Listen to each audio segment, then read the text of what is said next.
মুম্বাই পুলিশের এক কনস্টেবল ছিলেন ইব্রাহিম কাসকার। ডোঙ্গরি নাগপাড়া এলাকার কর্তব্যরত কাসকারকে সবাই শ্রদ্ধা করতেন।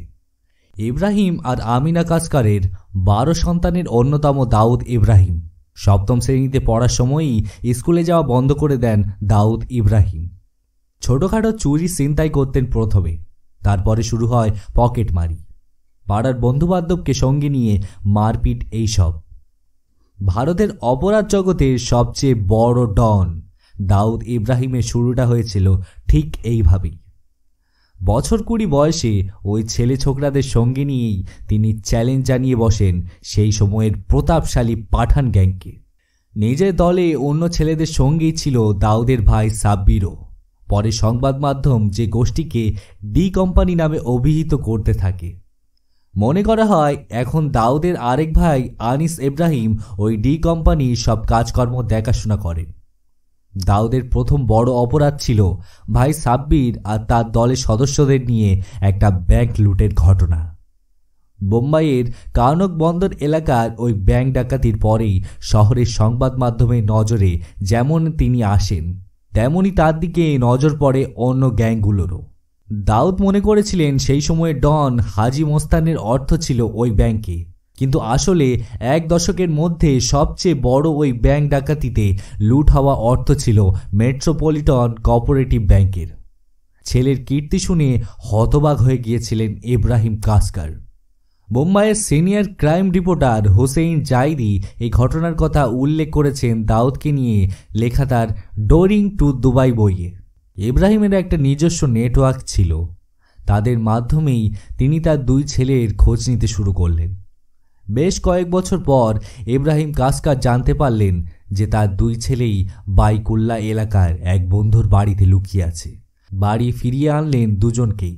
জাইদি তার পরের ঘটনা বর্ণনা করেছেন এভাবে: মা আমিনা যখন দাউদ আর সাব্বিরকে চিৎকার করে বকাবকি করছিলেন, তার বাবা ইব্রাহিম পাশের ঘরে গিয়ে একটা স্টিলের আলমারি থেকে বার করে আনলেন পুলিশ ইউনিফর্মের মোটা চামড়ার বেল্ট।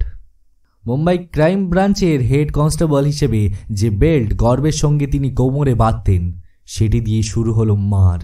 এক নাগারে 2 ছেলের পিঠে পড়ছিল ওই বেল্টের মার। তাদের দুজনের পুরো পিঠে কালশিটে পড়ে গিয়েছিল।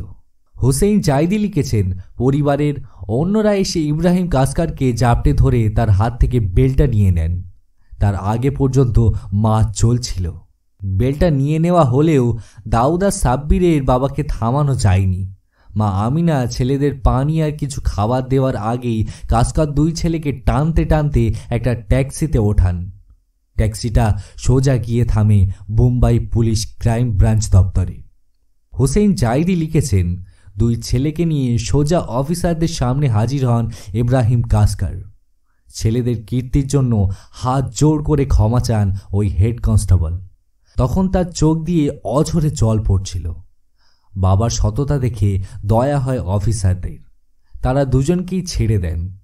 এই ঘটনা সম্ভবতই জন্ম দিয়েছিল পরবর্তীকালের ডন দাউদ ইব্রাহিমের। 1993 সালে সিরিয়াল বিস্ফোরণের একটি ঘটনায় ওই হামলার মূল নেতা ছিলেন দাউদ ইব্রাহিম, এমনই অভিযোগ। মুম্বাইয়ের অপরাধ জগতে দাউদ ইব্রাহিমের প্রবেশের সঙ্গে সঙ্গেই আগে থেকেই প্রতিষ্ঠিত অন্ধকার জগতের বাদশাদের সঙ্গে তার লড়াই শুরু হয়ে যায়। পাঠান গ্যাংয়ের সদস্যরা প্রথমে হত্যা করে দাউদের ভাই সাব্বিরকে। 1986 সালে সেই গোষ্ঠীর অন্যতম কারিল লালার ভাইপো সামাদ খানকে খুন করে দাউদ তার বদলা নেন। এরপরেই দাউদ ইব্রাহিম ভারত ছাড়েন। দুবাই থেকে শুরু হয় ডি কোম্পানির কাজকর্ম। 1992 সালে বাবরি মসজিদ ধ্বংসের পরে মুম্বাইয়ের দাঙ্গা শুরু হয়। বহু মুসলমান সেই দাঙ্গায় নিহত হয়। এই ঘটনায় দাউদ ইব্রাহিমকে খুব বিচলিত করেছিল বলে মনে করা হয়।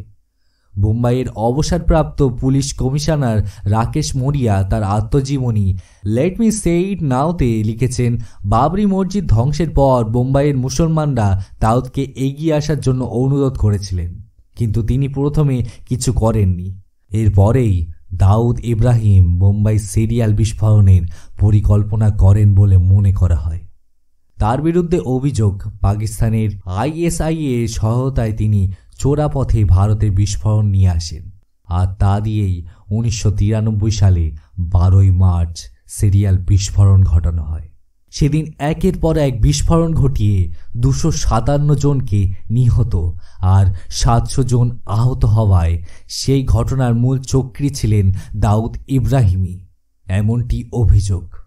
ওই বিস্ফোরণে দাউদকে সহায়তা করেছিলেন তার গ্যাংয়েরই ছোটা শাকিল, টাইগার মেমেন, ইয়াকুব মেমেন আর আবু সালেম।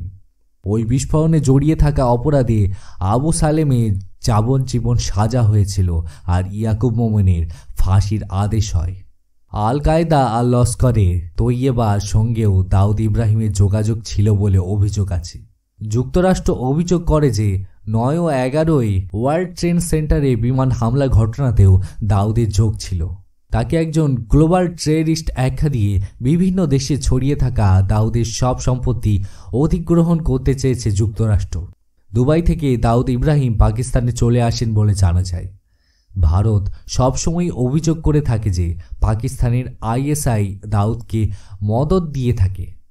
তিনি করাচিতে বসবাস করেন বলে মনে করা হয়, কিন্তু পাকিস্তান এ অভিযোগ সবসময় অস্বীকার করে আসছে। কিন্তু কয়েক বছর আগে পাকিস্তান সরকার যখন সে দেশের 88 জন চরমপন্থী নেতা আর সংগঠনের ওপর নিষেধাজ্ঞা জারি করে, তার মধ্যে দাউদ ইব্রাহিমের নামও ছিল। সেই প্রথম আনুষ্ঠানিকভাবে পাকিস্তান স্বীকার করেছিল যে দাউদ ইব্রাহিম সে দেশেই থাকেন।